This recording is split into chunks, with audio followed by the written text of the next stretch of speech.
Hello,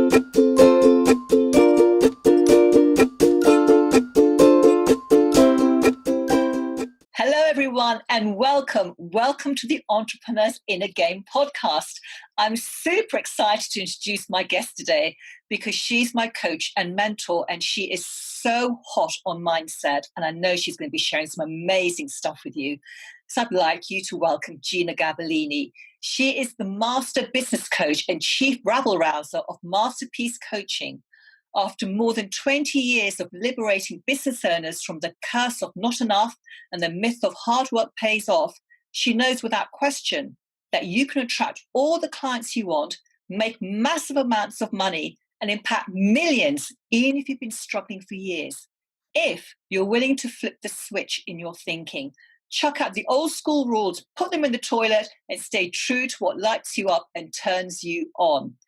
Jeanna, a very warm welcome to the Entrepreneur's Inner Game podcast. I'm so pleased you agreed to do this interview because I know that mindset is your big, big thing. You're obviously huge on strategy, but I believe for you, mindset comes first.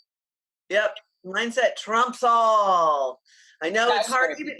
Even when you teach it, though, it's hard to, sometimes it goes out the window and you're like, if I don't do more, if I don't do this, then my business won't grow. So it's a constant practice in my life.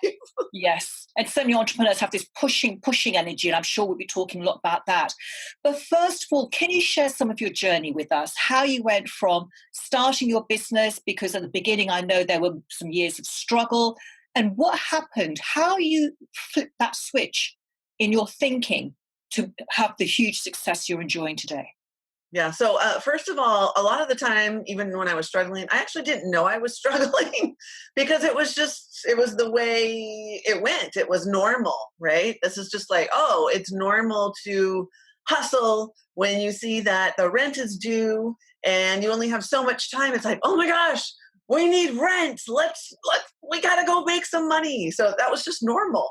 I didn't think anything of it. Not ideal, obviously. Yeah. But I just thought, oh yeah, I got this. So when I first started coaching, I was definitely running on passion. So passion goes a very long way. So for those of you who think that you need to have a website up and you need to do a whole bunch of things, you actually don't.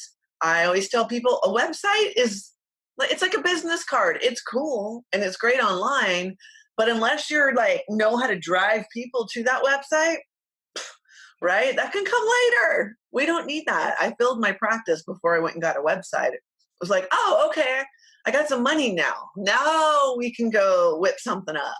And even my website back then, it was terrible. It was embarrassing. It was crappy. And it's okay because people still bought because it was all about the energy. And my whole energy, and I didn't know that then, but the whole energy of what worked for me was everybody needs coaching. So I'm doing everybody a service in the whole wide world. Coaching, everybody needs one. And I don't care if people hire me. I just want them to get excited about coaching. So it doesn't matter if you're a coach or whatever you do. It's really about if you can be unattached to getting clients while spreading the love for whatever you do and just trying to make a difference. And I trust me, I wanted to make a lot of money. So it's not like, oh, I'll give it away for free. I didn't want that. I wanted money. But it was that I'm so excited to share this. I'm going to be I was like a crazy woman. I was like someone who had just found religion or someone who had just joined the best multi-level marketing company they could ever find because I was just so into coaching. And I'm not saying any of those things are a bad thing. It's good because you're fearless because all you care about is getting that message out. So that's what I did, except for I was doing it in a lot of ways that I wouldn't do now just because I didn't like it. I was going to lots of networking meetings, which is fine. I'm outgoing. I'm an extrovert. However, I'd rather sit in a corner with people and do small talk. So I ended up later, I started thinking about why do I go to all these networking meetings when there's only one I really like? So I just continued to go to that one and developed relationships and it grew. And I got stagnant after I grew a little bit. And one day I just said, enough of this. I got all these clients who stop paying me after like 3 months, and people aren't willing to do the work. And I'm still, if I lose a client, I got to go find another one to replace that money. This is super stressful.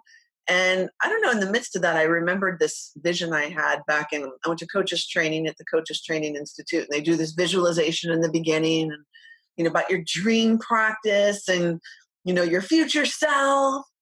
I'm like, wait a minute. I had this vision and I'm not living any of that.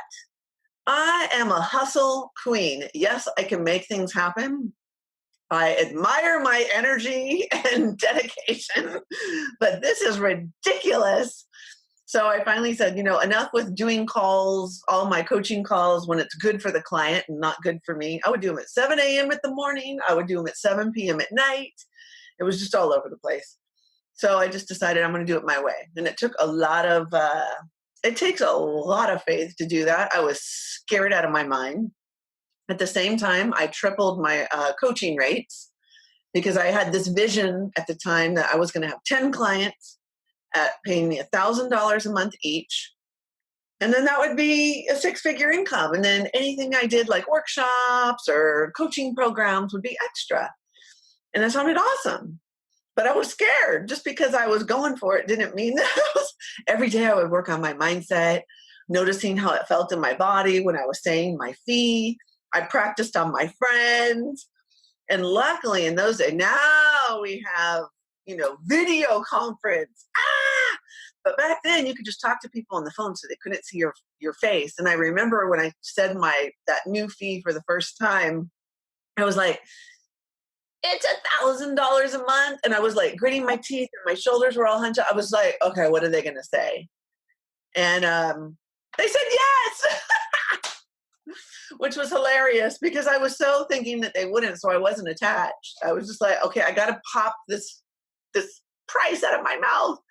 And I think that was the beginning of something different in my business, like really learning how to, I call them 5-star clients who are your best of your best, perfectly for you. Like, I want to love my clients. I want to like them so much that if they were in my town, I would say, come on over, have a margarita or have a cup of coffee. I don't want to take them on for the money. And that's what I used to do. You got money you want to give me? You are so not the right client, but I want your money. I will take that. Thank you. And I will do my best, even though you're super not coachable. You're going to be a pain in my butt. I will take you. And from that moment, it just, it was like slowly but surely realizing, oh, I can have it my way. But that's just obviously one aspect. And I finally got to 6 figures. It was from doing not just coaching, but lots of the selling products that I created and other things. But once I got to 6 figures, and 6 figures, by the way, the year that I did that, I think this is really important. I made a commitment, another scary moment, that I was only going to do what I was inspired to do. And it started as a 1-month experiment.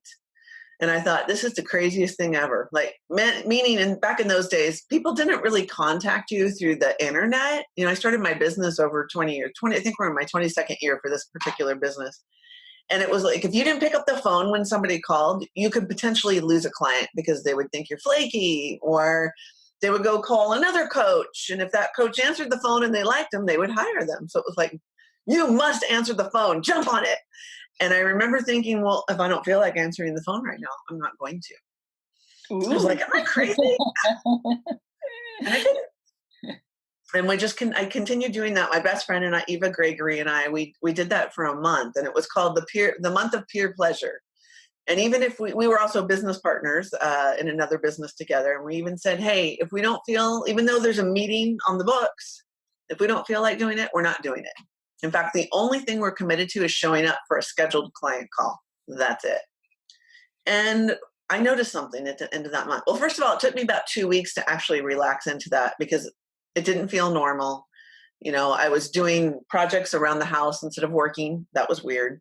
And it wasn't from procrastination. It was just asking myself, what do I want to do? Oh, I feel like filing all my recipes right now. Okay, I'm going to do that for 2 days.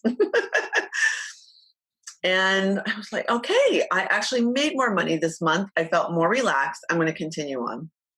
And that was my first 6-figure year. There was no strategy. There was I did the things I was inspired to do. And I definitely was strategic about those things, but the big focus was, what do I want to do? What feels inspired? And not just talking about it. It was like, no, we hardcore were living it. And then, but we still didn't work on our money mindset. So that came later. So we did get to 6 figures, but I couldn't get beyond that for over a decade. And it was just like, it just hovered. I'd made, 101,000, 103, 96. It just was, like this thing has got me by the hair and it won't let me go. And I was really trying to grow my business because, as I found out, once you make 6 figures, it's cool. Don't get me wrong. It was very exciting. It's very comfortable because you're not stressing about money. But then you want something more. You want to expand. You want to invest back in your business. You want to hire a coach, who's maybe more expensive than you've been used to. You want to upgrade your living. You're going to go on a vacation without worrying about what you're spending. Instead of going like, what's the cheapest thing we can do?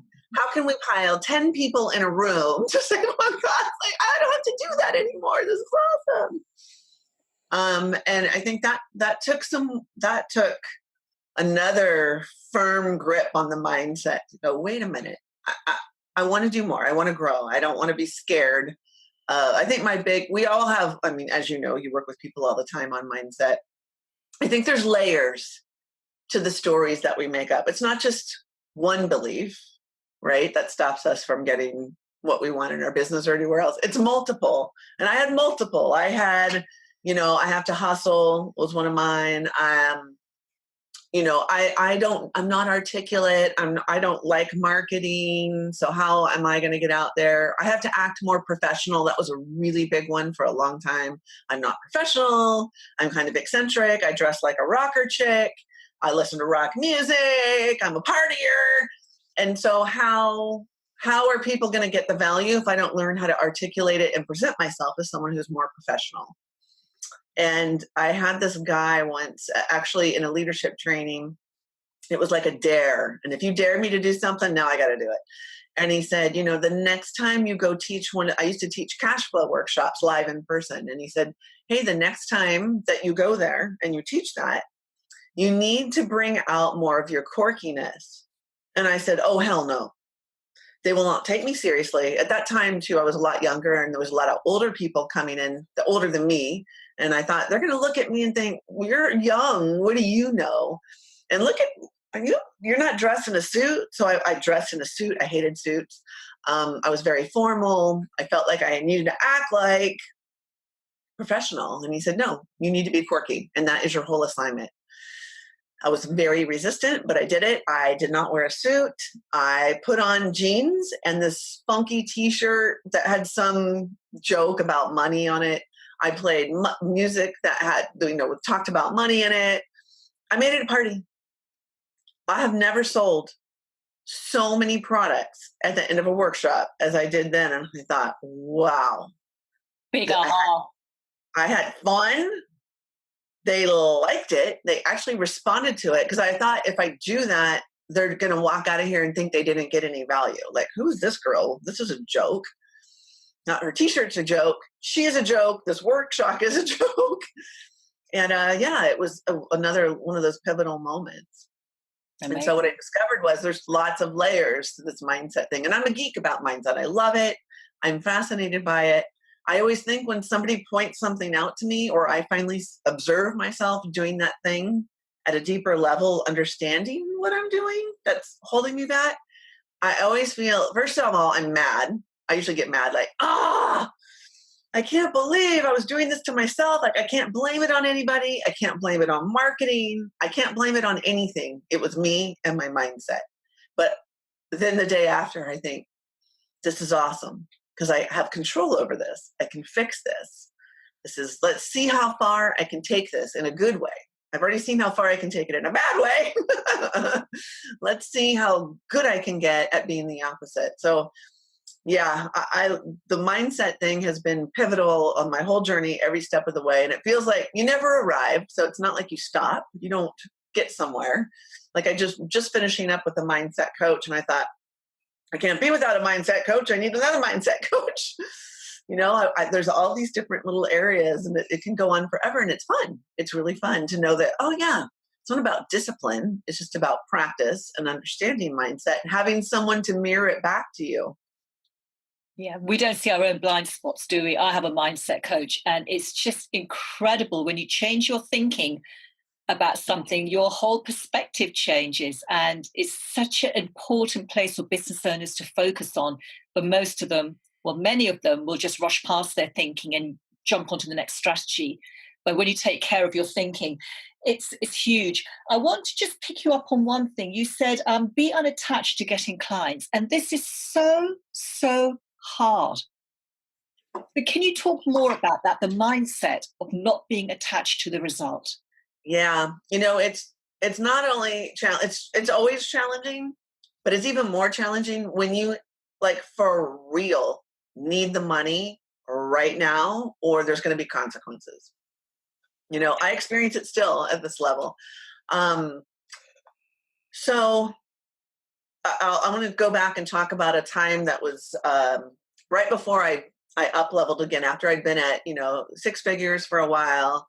I had a boyfriend, a bad breakup, and it turned really nasty on his side. And I was just in fear, and I stopped paying attention to my business. And before you knew it, I was like, oh my God, I'm in debt. I only have 3 clients left. Like, I don't even have enough money to pay normal bills. I'm buying groceries on credit cards. This is not good. And for a year, I was so stuck in this. There was 2 things happening. I'm scared about these death threats that are coming in. So I'm in a constant state of fear and disempowerment and feeling like a victim. And then there was also, what do I need to do to get clients? What else can I do? It's all about the doing, right? What else can I do? How do I hustle again? I slid right back into that. And my best friend, Eva, who teaches about law of attraction, was, Jeanna, you need to stop. You're doing that thing again. And I'm like, I know, but I don't know what else to do. And I couldn't, my brain wanted to come up with a new idea to make money. So it was forcing, like, what else can I do? What else can I create? Should I create a new product? Should I have a new coaching offer? And I just wouldn't stop. And at some point I got the message. She probably said it to me, I don't know, once every few weeks. This isn't working. You got to stop this. And finally I said, okay, that's it. I'm going to go look at how much debt I have, because I'm also very scared to go look at the reality of this. So let me go figure out my numbers. And I was scared to do that because I thought, I know that I'm going to be overwhelmed and think I'm never going to get out of this. I don't have the means to pay off. I was just paying like the minimum on credit cards, just enough to just get, it was like, I wasn't even paying anything towards the principal. It was all going towards interest. I was making no headway. And I said, okay, so here's what I'm going to do. Here's my plan. I'm going to start appreciating what is working. I'm going to start appreciating the clients that I do have, because gosh, if any of the 3 leave me, I'm really in trouble. So I'm going to appreciate those clients I have instead of only saying, I only have 3. Let me appreciate this. Let me focus on giving better customer service to the clients I do have. I don't think I was treating them as 5-star clients. And so I got recommitted. I was so stressed out by everything else that was going on and needing money that I just wasn't appreciating them. I don't think I was not committed to treating potential clients and new clients like they were 5 stars. So I just started treating anybody who came into my world, even if they were just inquiring and they weren't really serious about buying anything, treated them all like 5-star clients. And I started appreciating every little penny that I could pay towards my debt. And I kept a log, and every time I got a bill, I was playing the Abraham Hicks debt elimination game, which I love. So if you don't know who Abraham Hicks is, y'all, it's wonderful. Go YouTube it. Yeah. And so the game was basically about appreciating what you could do and looking for making it a game, which is important. I'm huge on games. So this was right up my alley. Like, oh, I get to make debt a game. Let's see how much money I can throw at debt. And even if it's pennies, I'm going to appreciate it. Instead of looking at what I have to pay, I'm going to look at what I have paid. which is a total shift because I was always looking at, oh, look at what I have not paid instead of, oh, look at, I actually made the minimum payment. I made it on time. Woohoo! It's flipping it around. Flipping it around. And that's all I did. That's all I changed. Oh, and I decided to, instead of focusing on things that fell out of my control, which was some business idea that would give me more money, I just focused on what I could take control of. And at that time in my life, I had moved into a new house and I was renting. I didn't buy it because I didn't have the money then. I just was like, man, I haven't really unpacked my stuff. I've been so busy scrambling, doing other things. I'm just going to like get this house in order. I am going to, that's something I can control. I can hang pictures on the wall. I could do that. That's all I did. And I said, I don't care how long it takes me to get out of this hole. I'm going to stop that hurry up, hurry up, hurry up. And I am going to just be at peace now. And about 1 month in, I found some new money. Had nothing to do with my business. It was in a checking account that I totally forgot. I mean, a savings account I forgot I had. How does someone forget that they have a savings account? What a lovely surprise. So it was just enough to pay off like a small loan that I had with another bank. So that was like my first huge win. It was like $1,500. I needed a lot more than that credit, but it was like, again, the appreciation, like, oh my gosh, this is evidence that something's happening here. And then pretty soon, 9 months later, I just kept with the game. I just kept steady. 9 months later, I was totally out of debt. I was back up to 6 figures and it was a whole new game. And I noticed that I was still scared that I might backslide. So to me, I used it as an opportunity to say, no, this is a platform to build upon. I am never, ever going to feel helpless again. This is about allowing myself to have more. It's not just like, woohoo, I got to 6 figures, I can stop now. It's like, no, what else am I going to allow? How good can I stand it? How easy can I make it? Yeah, so that's a long-winded story. No, that's a brilliant way of showing how you can, when you hit rock bottom, how you can come up. And it always happens for a reason. We get some learnings, we get something that propels us even higher. And it's so interesting what you were saying about gratitude and appreciation, because someone gave me a big, held up a mirror to me the other day and said, you're focusing on the wrong thing. You need to be grateful for everything in your life. It was real tough love talk. And I thought, you're right. I've got so much to be grateful for. And so I've been spending the last few days saying, I'm so grateful for this meal. I'm so grateful for this pen. I'm so grateful. And it just brings me into the moment. And it's amazing. And a couple of good things have just happened by chance. I don't know. Everything's connected. But that appreciation and feeling of gratitude is so powerful. Amen. And if you spend all day being grateful, I think miracles happen just from that feeling of gratitude. They do. And in order to actually be able to do that, there's only one way to do that is now, because when we're future focused, we put a timeline on something. We're saying, why has that happened already? This isn't going fast enough. And then you just cut yourself off from all that empowerment that you just built up. It's like, yeah, everything's good right now. I'm a rock star. Yeah, it's being in the moment, but it's so easy to slip back into that negative thinking. And one thing I know you're really, really, you talk a lot about this, is that pushing energy versus the inspired to do energy. So how do you move from one to the other? Well, I like to do well. I want to be successful. I always want more. I always want like bigger, cooler ideas, not because bigger is better, because to me, it's creative energy and it's fun. And I also want to see like, how far can I take this law of attraction thing, and how fun can I make it? And so for me, I make my business plans. I make them in a way though that's fun. I like to be creative. They're one page. They're simple. It's what I feel inspired to. There's a lot of mindset stuff in there. And then once I choose my projects and whatever the strategy is, I make sure I really dig the strategy. I'm excited about it, because if you're not excited, there's no, the downloads of creativity. You won't have access to your intuition. It's a grind. It's work. Even if you're not stressed, you're like, okay, I'm just doing this, and there's no energy. Yeah. Yeah, it doesn't attract money. It doesn't attract clients because you're not excited. How could potential clients be excited? They can't. So I lock onto those, and then I'm willing to also ditch that even when they have a timeline. If I'm finding something else is like, wait, I'm feeling really called to do this, whatever this is. I can't remember which kid it was. I think it was first. I'm not sure. And all of a sudden I got inspired. I was pregnant and, I only had a few more months left. And I thought, I should be focusing on getting something other like important things done. But I was inspired to go create this journal. And I said, this is what I'm feeling excited about. And so I went and did it. And I'm like, this journal's going to sell for like $25 or $30. Why am I putting so much energy into this? Am I cuckoo? Like, it's not going to make me a millionaire, but I just felt compelled to do it. So I went with it. That thing. I love the journal. I use it every morning. It sets me up for the day. It's brilliant. Cool. It's Dial the Universe journal. Is that the one you're? Yeah, Speed Dial the Universe journal. And I really made it because I wanted to use it.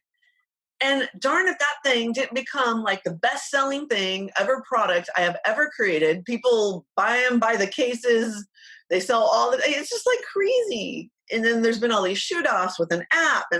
But I didn't know that at the time. It was just like, I was questioning it. Why the heck do I want to work on this right now? This is not a priority. What am I doing? And I think we do that all the time. We try to talk ourselves out of where we're being guided to go focus. Our higher self knows exactly what we want. So it's going to lead us to the things. And sometimes it looks like it's a detour, but it's not. And you need to trust that. It's not, I think we're so all trained now. I have shiny object syndrome. Well, we probably all do, but I'm telling you, there's some diamonds in there that you actually do need to latch onto if it lights you up. It's gonna serve you well. As long as you keep saying, how can I maximize or optimize this in the big scheme of my whole business? There's always a way to monetize everything.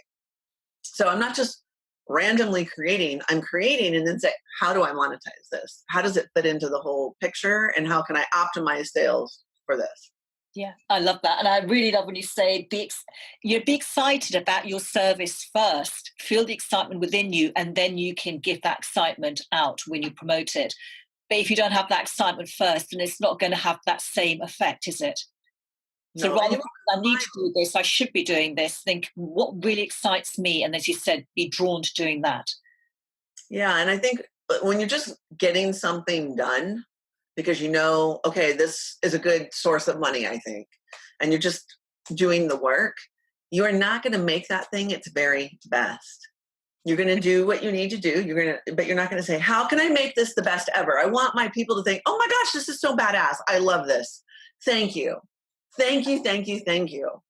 It's like, yeah, how can we make this the best ever? How can I make this so good that I will feel like I'm giving this amazing surprise party to anyone who buys it? Like they're gonna freak out with delight.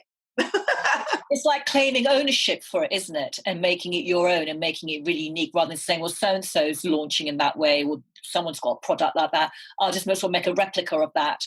But it's really getting excited for it for its own sake. Yeah, like what's my wish list? If I could create this thing any way I wanted, and it would be the most bestest thing ever for the clients, and it would be the bestest thing I ever offered, what does that look like? If I could add all the bells and whistles, what would we add? And not to say that you will do all those bells and whistles, but that will get you going to think, okay, let's invest in this. I trust myself. I trust that I'm going to attract clients with this.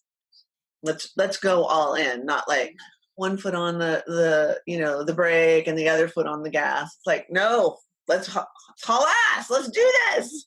Yeah. It's almost that energy when you're planning a holiday. You get really excited, you're looking at hotels and you're thinking, what time we're going to go, what dates. It's getting that excitement, isn't it? Because again, it's a project. That's all it is. Yes, exactly. One for your pleasure. Absolutely. So what's we talked a lot about mindset, lots of different things, but what would be the top mindset tip you could share with our listeners who are maybe feeling, things aren't moving how they want, maybe they've had a setback, maybe they're thinking, maybe this isn't going to work, or they're just sitting there not doing anything because there's fear around taking action. What will people think? What if it doesn't work? What would be the top tip you can share to get people moving and really getting some momentum? Yeah.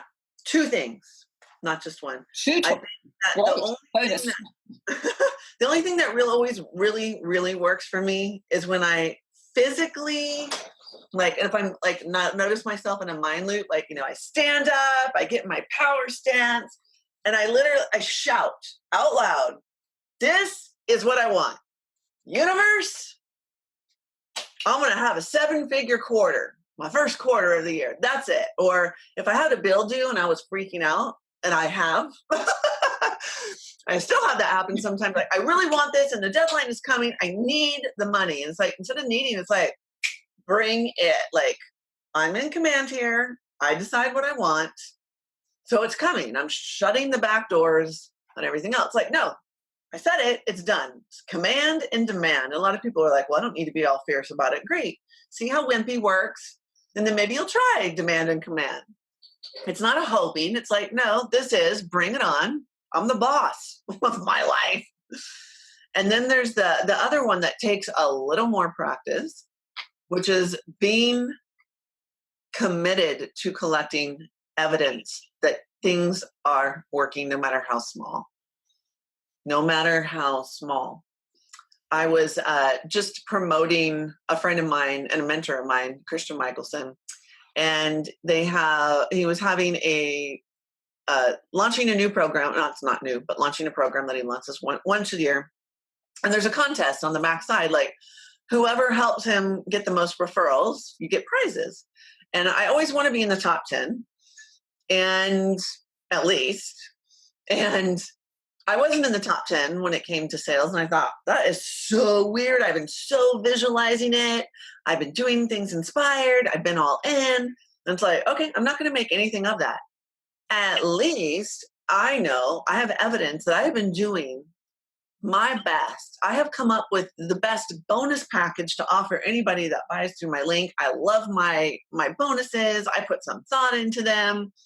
And then the next thing, I didn't make a big deal out of the evidence that I didn't like. So the next morning, I woke up, I was on the leaderboard. I was number 10. I was tied with somebody else. Like, this is awesome. I was like, okay, this is big evidence, big, big, big. I wanted to be number 1. So you could go like, oh, I can't believe it. I'm 10. I'm never going to get to the top.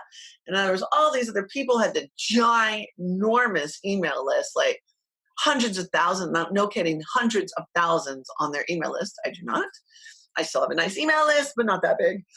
And I watched myself as I just was collecting evidence, like, oh, look at me over there. Or, oh, look, someone wrote me an email back. They were interested in the product, even if they don't buy it, the program, and just started collecting the evidence. I got up to number 6. That's where I landed. But that was a far cry from not being anywhere visible in the leaderboard. A few days to do it, just kept collecting evidence. I would, text Christian and I would go, hey, what do you think of my bonus package? Here it is, review it. He's like, I love it. I'm like, great, that's evidence. Christian loves it. So there's, we have to be avid evidence collectors, and it's so easy not to do that. Yeah.